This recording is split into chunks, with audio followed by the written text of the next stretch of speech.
ছেলের বোন এবং মেয়ের মা, এই দুজন মানুষ যদি বেশি চালাক হয়ে থাকে তাহলে ওই ভাই এবং ওই মেয়ের সংসার করা হয়ে ওঠে না।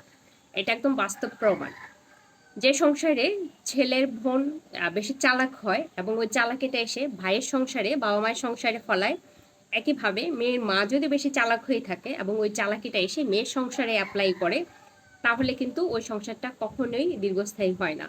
অধিকাংশ ক্ষেত্রে টিকে না, আর যদি টিকে যায় তাহলে খুব অশান্তির মধ্যে টিকে যায়। আসসালামু আলাইকুম, কেমন আছেন সবাই? আশা করছি সবাই ভালো আছেন। যারা বলেন আপু ভিডিও শুরুতে কেন সালাম দেন না, আসলে ভিডিওটা শুরুই করছি এখন থেকে। প্রথম যেটা বলেছি সেটা হচ্ছে কোন টপিকের উপরে ভিডিও বানাবো। যাই হোক, যারা যারা আমার ভিডিওটা দেখছেন, যেখান থেকে দেখছেন, যদি ভালো লেগে থাকে প্লিজ লাইক কমেন্ট শেয়ার দিয়ে পাশে থাকবে। আজকে আমি কথা বলবো মেয়ের মা এবং ছেলের বোন, এই দুজন মানুষ বেশি চালাক হলে কিভাবে একটা সংসার নষ্ট হতে পারে, এবং অনেকে আমার এই মতামতটাকে ভুল মনে করতে পারেন, সেজন্য আমি একটু ব্যাখ্যা দিয়ে যাব। প্রথমত হচ্ছে, ছেলের বোন যদি বেশি চালাক হয়ে থাকে ওই সংসারটা টিকে না, টিকলেও খুব অশান্তির মধ্যে থাকে। কেমন জানেন? ধরেন ছেলের বোন খুব চালাক, বাবা মা সবসময় খুব প্রায়োরিটি দিয়ে আসছেন মেয়েকে। একটা মেয়ে হোক, দুটো মেয়ে হোক, পাঁচটা মেয়ে হোক, মেয়েদের একটু গুরুত্ব সবসময় বাবা মা দিয়ে আসছে বাবা মায়ের পরিবারে। সেক্ষেত্রে কি হয়, যখন একটা নতুন বউ আসে, ভাইয়ের বউ, মেয়েরা মাকে অতি দরদ দেখাতে যেয়ে বলবে, মা বউ কি আপনাকে ঠিক মতো খাবার দিয়েছে, সকালবেলা নাস্তা দিচ্ছে, দুপুরবেলা আপনাকে সবার আগে খাবার দেয় নাই, আপনার কাপড়টা এখনো ধুয়ে দেয় নাই, কাপড়টা এখনো ধুয়ে এনে শুকাই দেয় নাই, মা আপনার বউ যে জোরে হাসে এটা নিয়ে কিছু বলেন না, মা আপনার বউ যে 3টা 3 পিস একসাথে কিনলো এটা নিয়ে কিছু বলেন না, মা আপনার বউ যে বান্ধবী বাসায় আসে এটা নিয়ে কিছু বলেন না। এ ধরনের আবার অসংখ্য কারণ থাকতে পারে, প্রত্যেকটা কারণ কিন্তু পজিটিভ না। আর একই সংসারে হাজবেন্ড এবং শাশুড়ি, হাজবেন্ড ওয়াইফ, শাশুড়ি শ্বশুর থাকেন, সেখানে ননদ হচ্ছে গেস্ট। একই সঙ্গে দেবররাও অনেক সময় কিন্তু ভাইয়ের সংসারে মেহমানের মতোই।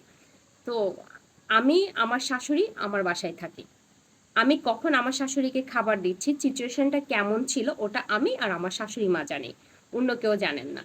এখন আমার শাশুড়ি মা সিচুয়েশনটা বুঝেন, বুঝার পরে ওনাকে যখন অপর প্রান্ত থেকে ওনার মেয়ে ভুল ব্যাখ্যা দিয়ে বুঝায়, অশান্তিটা কিন্তু ওখান থেকে শুরু হয়। এটা খুব ছোট্ট একটা উদাহরণ দিলাম।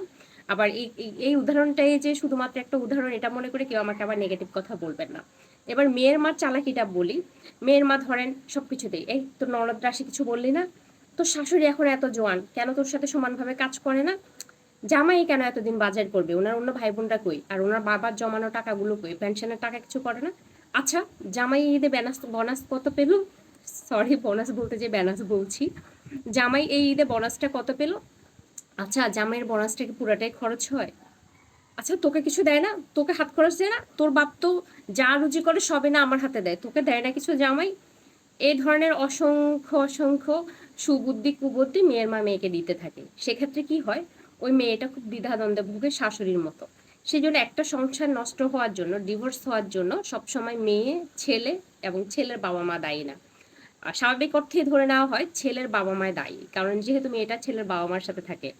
আবার একইভাবে ধরে মানে ম্যাক্সিমাম সময় আবার মেয়েকে দায়ী করা হয়। আসলে এক পক্ষে কখনো সংসার নষ্ট হয় না, অথবা সংসারে অশান্তি হয় না। এই ঘটনাগুলো উচ্চবিত্ত বলেন, মধ্যবিত্ত বলেন, নিম্নবিত্ত বলেন, সব ফ্যামিলিতেই মোটামুটি দেখা যায়। যদি আপনারা আমার সাথে একমত হয়ে থাকেন একটু কমেন্টসে জানিয়ে যাবেন, দ্বিমত থাকলেও জানাবেন। আর যদি ভালো লেগে থাকে প্লিজ লাইক কমেন্ট শেয়ার দিবেন। ধন্যবাদ সবাইকে, ভালো থাকবেন।